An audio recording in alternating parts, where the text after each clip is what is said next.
President Trump will travel to the G7 Leader Summit in Canada from June 15th through the 17th. I'm very curious as to how, Calgary is going to react to him being here. I think there's already a bunch of protests organized for that. I don't think he's an advocate for our pipelines, which might be tough, but if he can get a conversation going, that would be great. He's probably one of the few sane people that'll show up. He's the most powerful person in the world, and he has a right to be there. Just not happy with the Canadian government. Yep, not many people are. No. Do you think as he flies into Alberta over all of the oil underneath our soil that he might try and give us an offer? Yes. We are looking forward to meeting in person at the G7 summit in Kananaskis in Alberta. I'm leaving Canada, basically. Yeah. I'm getting out of here. I've had it. This country is going to be in such financial problems in the next couple of years that people will be just wondering what's happened. As the former mayor of Fort McMurray, I can say that with great zeal, that we really want to see pipelines built all across Canada from one end to the other. Sydney Fizzard for Rebel News here in Calgary, Alberta, where in 2 weeks' time, President Donald Trump of the United States will be making his first visit to Canada following him taking office again in the United States. As well, this summit, is going to be hosted and chaired by Prime Minister Mark Carney. Is he going to deliver a message that Albertans want to hear, given the stresses that have come between Alberta and the federal government in Ottawa? That's why we're hitting the streets today to find out what Albertans think about these events that are going to be swarming this city in the weeks ahead. You guys excited for the G7? Sure. Yeah, I love the G7. I'm keeping an eye on him. President Trump will travel to the G7 Leader Summit in Canada from June 15th through the 17th. What's your reaction to that? Hope he's straight some shit out. Really shitty, probably. Yeah. Because everyone seems to not like him. Yeah. I'm very curious as to how, Calgary is going to react to him being here. I think there's already a bunch of protests organized for that. I'd rather he didn't. I like seeing the rest of the G7 meet up, but I'm hoping if he does come up here, he can keep it on task and for all parties involved. Hopefully no grandstanding by either our government or theirs. I don't think he's an advocate for our pipelines, which might be tough, but if he can get a conversation going, that would be great. Emotions get pretty inflamed when he starts opening his mouth. I don't like him. No? How come? Because they want to put Canada for one state for US now. Don't give him a white hat, I guess. I love Donald Trump. He's probably one of the best humans that I know of. He's really working hard to stabilize the economy. I hope that he does good things for the U.S. and for Canada, too. He's probably one of the few sane people that'll show up. I support Canadian oil and gas, so I'm hoping whatever the end result is of whatever discussions they have, that it's kind of in our favor. He's got a lot of important policies that are going to impact Canada, and we want Canada to be successful through the process. I think it's great, personally, but I don't know how everybody else feels about it. And why would you say it's great? I am a supporter of Trump, to be honest. But I think there's a lot of Calgarians that are not necessarily. He's the most powerful person in the world, and he has a right to be there. But we're not going to be the 51st state of Canada. All I could say is I wish him the best. There are tremendous benefits to the Canadian citizens, tremendously lower taxes, free military, which honestly we give you essentially anyway because we're protecting Canada if you ever had a problem. But I think it would really be a wonderful marriage because it's two places that get along very well. They like each other a lot. Well, if I may, as you know from real estate, there are some places that are never for sale. That's true. We're sitting in one right now, Buckingham Palace that you visited as well. That's true. And having met with the owners of Canada over the course of the campaign last several months, it's not for sale, won't be for sale. Do you think as he flies into Alberta over all of the oil underneath our soil that he might try and give us an offer? Yes. I think he most definitely will. Yes. And with us, why not me specifically, but Alberta wants to separate. I don't think that's in the future. And we'll see. We'll see how it goes. I don't even think it's on the table. Such consideration is not on the table.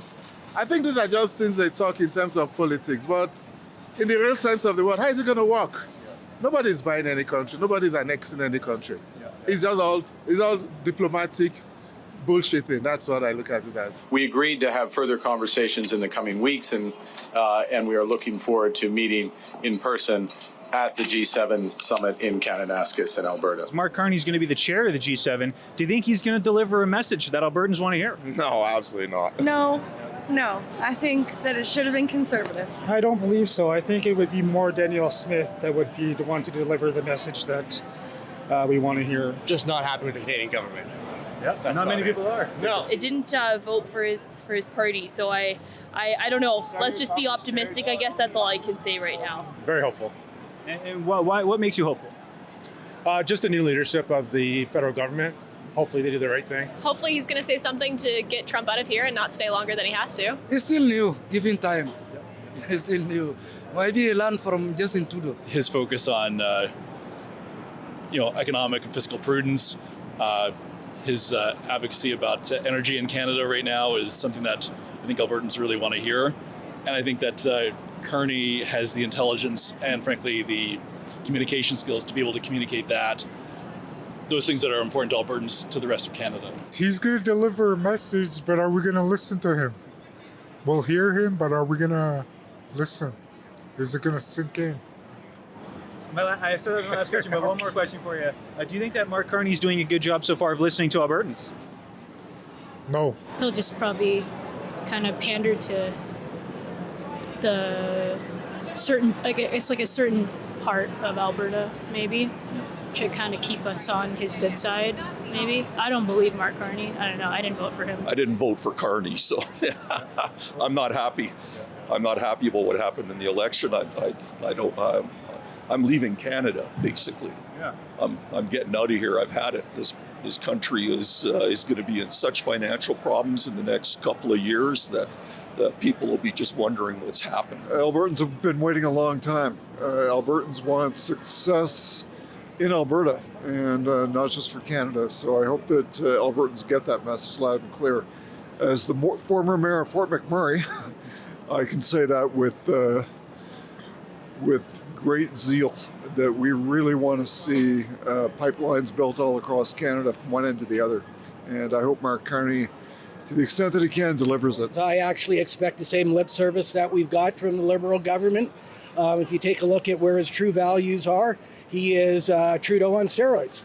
It's very simple. His book values, he thinks that capitalism has corrupted the world. And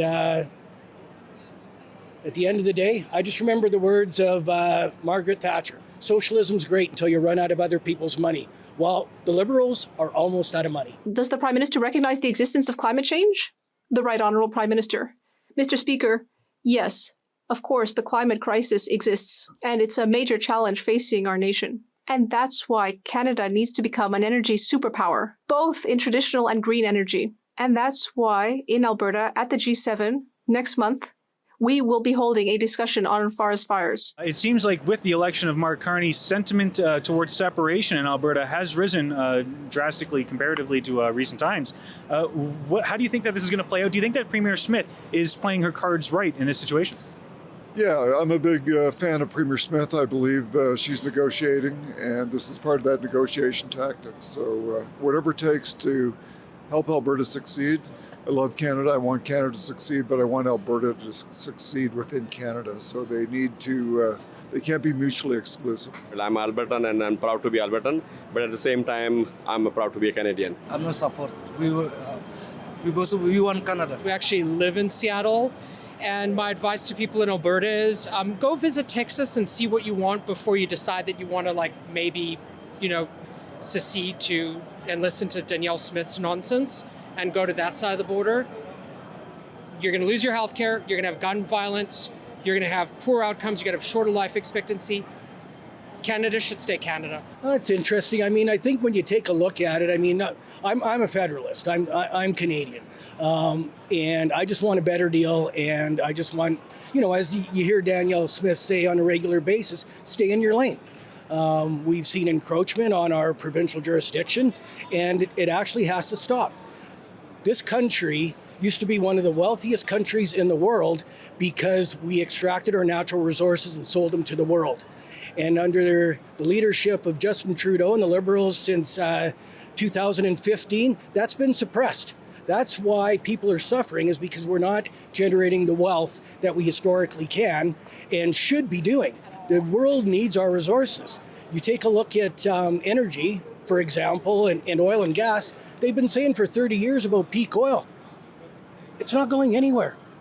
My great-grandchildren will be consuming hydrocarbons. I'm voting yes in a referendum, but I'm leaving. So unless Alberta separates, I'm selling my property here and getting out. I've had it with the political structure of this country, the way that everything, the Senate is stacked with East and the West is lower representation. The MPs are stacked for the East, and basically 3 cities in Canada get to elect the Prime Minister. Montreal, Ottawa, Toronto. That's basically it. And then the rest of Canada doesn't matter. Let us know in the comments what you think about how this G7 here in Alberta is going to play out. For Rebel News, I'm Sydney Fizzard. RebelFieldReports.com is where you have to go if you want to support our independent journalism, on the ground coverage, talking to people about stories that matter. It's all brought thanks to you at RebelFieldReports.com.